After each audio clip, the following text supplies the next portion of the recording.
our relationship is this. I'm the ideas man. Yeah. Like I've got some of the best ideas in the world. I know that. Yeah. and I think anyway.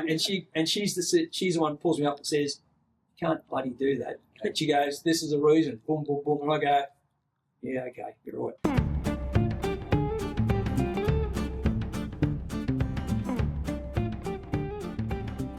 There is a secret whiskey distillery in Australia that very few people know have been operating under the radar for about 7 years now, making whiskey, maturing whiskey, and being patient with their approach. It so happens that this distillery is based in my home state of Queensland, and I recently had Mike and Sandy Martin reach out to me from Stillmaker and Sons Distillery to come up there and spend the day with them, learn more about their process and their whiskey, and of course, sample their yet to be released single malt.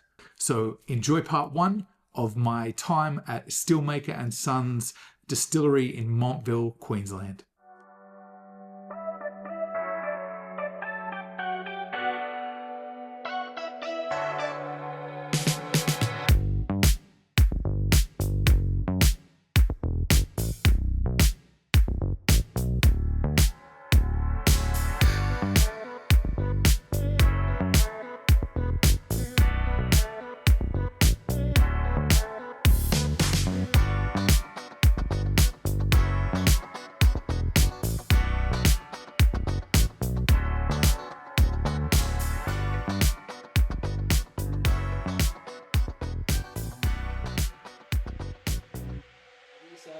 That was, I'm the ideas person with some stupid ideas and some good ideas.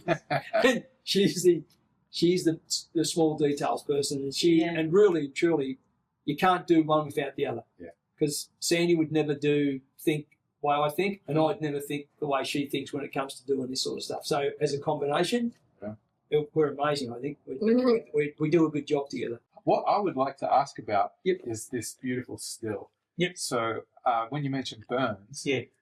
did they go to you, hey, we have a plan for a certain type of still? Or did you say, I want the still to be this shape, this size? How did this come to Okay, be? so I looked at it and I didn't want a wash still and a spirit still. I wanted something in between. And I came back to this arrangement because I love that the bowl there, the big hemisphere, I think they call it. Some people call it different names. Yeah. And I like the way the action, where when this is going, you see it just raining in there. It's coming back down again, getting recirculated, getting Lots of reflux. lots of reflux, and it's brilliant. And I said, that's what I want. And so that's what I've gone to. And we wanted it tall. We wanted it tall. That was the other thing. We got it, and our lid arm's very long. Because like this and Yes. I'm seeing it right? Yeah. Yep. The thing behind that was to get it more refined, a little bit more, not so much dirty. Because our thing too with that, when we do the new make, was we wanted it to be, I hate this to be perfect, but we wanted it to be right before it went in the barrel, because too many people think, oh, the barrel will fix that. We want it to be, no, this is already really good. Yeah. The barrel's just going to enhance it. Your new make is probably 30 to 40% of the construction of your whiskey profile at the end of the day. A lot of our training was, most of it's been based on getting that new make right, and I believe we have got it right. Yeah. We do the cuss together. Yeah. She smells things that I can't smell. Yeah, wow. I can't believe it. And so that's how we do it. This has worked out really well for us. It's just, I love my new make. This is a testament to the new make.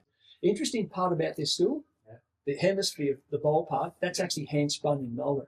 Yeah. That's the only thing that wasn't made Burnsy. It's actually hand spun in Melbourne. The other thing they do in Tasmania too is that a lot of them don't make their own wash. So if they're all getting their wash from the same Cascade Brewery, I think the other one. Yeah. So it's like you said, there's a lot of replication. Yeah. So whereas we do it everything. We do everything. Yeah, we bring in the grain and grist it. And If I could grow it here, I would too. Yeah. Ask me, is there a Don't. Please don't do it. I try to get cream and so grain. we all of our stuff came from Joe White signature paddock. We started with Westminster. We've got Westminster, which is Planet, amazing. Bowden. 200 odd year old We've variety. Yeah. Amazing. The Yeah. Planet. Yeah, Bowden. So whatever they Bowden. have in those bags is what you get. Yeah. So, yeah. So And not too many people sort of do that. Yeah. So that was a big thing. And then, our yeast as well is French yeast. So Yeah. because we're so happy with our new make, we like, and everyone that's tasted it who's in the whiskey industry has said this is amazing. This is like some of the best ones they've tasted. So I said, right, that's why change it? Yeah. That's my philosophy. If it's working for you, don't change it. at the end of the It's got to day, be simple but real good. I actually like mash day because you get when the hot water hits that cracked grain, the cracked barley, and The smell's amazing. Yeah. it's Oh, I just love the it. aroma is just beautiful. But the Yeah. best part is you get this crema on top of the wort, don't Yeah, you? it's it like a just comes- porridge. So we actually Which is not developed good. our own Yeah. technique for Yes, putting in the mash. Yeah. So we something Dean taught us, and we actually perfected. perfected it. Yeah. And it's amazing what we do actually with that little technique. Just Yeah. a secret. Shh, don't film that. Don't film that No, part. that's all right. If I piece together all the elements, right, in terms of when you guys came in, you didn't know the water was here on the No. property, and you were interested in the stills, but it wasn't necessarily whiskey; it was a grappa thing, right? Yeah. So was it just like this perfect storm of like you guys went, we have all the ingredients to make this work? Was it like the harebrained thing, like you said, Yeah, I like think we so. can actually do it? Yeah. Yeah. In the back of his mind, he had Casey over him, Yeah. talking to him in. Yeah. That was in 2011, I think. But also I had that whiskey thing. So back then that at was the time. so that was it. So when we've got this property and we kept the old house and built the new one, and we're like, well, we've got to do something with this building, don't we? So fast forward to 2018, and we've got this harebrained idea that we're going to make whiskey in Queensland, aren't we? And and then it's that synchronicity. It was like meeting Russell to get the barrels. So Barney knows this guy in Tasmania named Dean. All right, get his number for us. So that was the phone call that sealed the deal. So we knew we needed someone with the ability to teach us. 100%. As soon as COVID hit, we were thinking, what's this grain supply going to look like? So because we had this supply of grain and because, COVID, you couldn't go anywhere, we just put our head down and Oh, just yeah. made whisk. For 200 litres of spirit. 223 litres, I think, a week we produce here. Yeah. That was great in that we got stock. We pushed ourselves probably way beyond breaking point, to tell you the truth. We had these 500 litre punch. We could get 2.5 100 litre barrels out of that.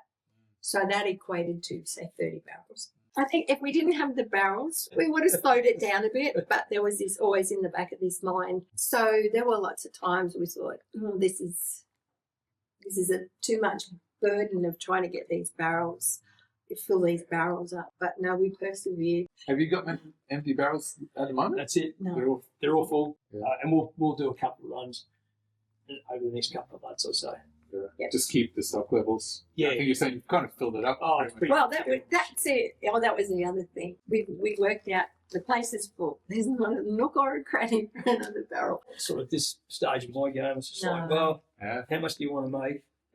We got years of what we've got there. Yeah. We'll keep producing it, don't get me wrong. Well, I see it in everything that you guys do. The approach, like it, we've had a few conversations, but this is really the first time I'm sitting with you guys, Yeah. and just hearing it it's refreshing because it feels like, especially for my generation, it's the complete opposite. People are losing touch of community and craft and why we do things together. Yes. And to hear it, and again to be a Queensland distillery, Yes. I've got a big smile on my face, and it's not even my distillery. So. If Pop was alive today, he'd be so proud. One thing that I noticed as soon as I walked in is you've got, it looks like this is copper plate up the top too, right? Yes, it is. Saying Valentino. Yep. This is your nono? Yes, Tell yes, me about the sign and what it's all about. So I think it's a bit of a tradition in Australia anyway that you name the still. So we didn't have to think very hard about that. Yeah. My grandfather, that's what Valentino's up there. He's here with us. It makes me think of all the good things we did together. And he's waiting for this whiskey to get ready and be ready, and so we can celebrate him. I like it, mate. It's almost like the spirit on the spirit run, That's it. Yeah, that's Keep it a look over. Keep it up, yeah, because that's how we feel. I've just got to see his name there and go, Yeah. he's with me here. So it's pretty exciting when I get like that. Yeah. Yeah. I'm so eager to see how that becomes the spirit when you guys finally release, and other people hearing the story and them sort of sharing that with you and feeling a connection to it because of the craft. Yeah, I think that's so wonderful to do that. Like again, back to that community thing, right? Like people that don't necessarily know you or know this distillery exists, but can have a moment with you and your family because of it. Yeah. That's nice. Of course, I have to ask you guys about this. So as soon as I walk in, I couldn't help but notice the hat and it's a coffee pot in the mix. It's a coffee pot that Norman made. So This is the original. Are we talking like 1953. wow? And and that was his hat. He used to wear that everywhere. That was his hat, and that was what Pop used to wear. And it's the original hat. But probably wore that in 1927, I'd say. It's so nice. Just these stories that you guys are sharing with us, and then seeing these items and how much it relates to the distillery itself and the process. You've got these reminders here. Very aware of like the history of your family, right? Yes. Maybe if you sort of want to walk us through a little bit and start to tell us the process as well. So it really begins in the grain room. This is our grist mill. Yep. And there's our auger behind us. We've set this up all over here. And obviously, you look in there, there's our mixing arm. And so we'll grist. We have a certain grist profile that we like to use. Yeah. We usually have a little test run, put that in our hands, and we check it to see how much flour's in there, how much of the husk is in there, how much big pieces and little pieces and middle-sized pieces. We have a look at it, and we have basically a ratio that we look at and go, yep, that's pretty good. First, our initial 80, and then we go down to 72 degrees, and we mix it to 72. Then we sparge at 80, back at 80. But then that's in there for about, how many hours there? 4 or 5. Yeah. Then we take another 4 or 5 at least hours to run at least to run the water off into our fermenters, and then that's at a certain temperature. We like to keep that around the 22 degree mark, and then from there we've got refrigerated jackets around here, so we can cool it if it's too hot. Yeah. So we have refrigerated water going through it for our chiller. Or for us, it sits in here 7 or 8 days, depends how it works on the cycle, but a minimum of 7 days. While that's happening, we just it's this beautiful beer we make, and we test it. When we usually test that once a day. When we're obviously here, we test it every day. We taste it and we check it. The way the two, Mike, if you got you run you'll start one run and you'll have that fermenting for a little bit, and the next one. Yep. When we're going flat out, Right. So that's what happens. And it usually gets up to about 30 degrees. We don't let it get past 30. Yep. And if we think it's going to get past 30, we'll put the chiller on. Yeah. And around the jacket, and it'll cool it down real quick. Then we pump it into the still. Yeah. So our 2 wash runs, because we've made it so we get 2 wash runs out of each one. Yep. And then we do the spirit run the following week. We like to think it's the water. The water has to play a part. It plays a major part. I don't know. Obviously, Tasmanian distilleries have access to good water, but a lot of the mainland distilleries, from my understanding, is reverse osmosis. It's all town water. That's right. And it's filtered, and it's going to take a lot out of it. So you have a natural product here. Yeah. And it's very high in the right way for making whiskey. We take the water out of the ground, and all we do is run through a sediment filter and a UV light. Yeah. That's it. Yeah. And that's pure as you get. That's it. It's such a good use of space too, to look at how well laid out everything is. Even you've got the height, you haven't missed a trick. You've really thought through using the space well. Yeah, we have.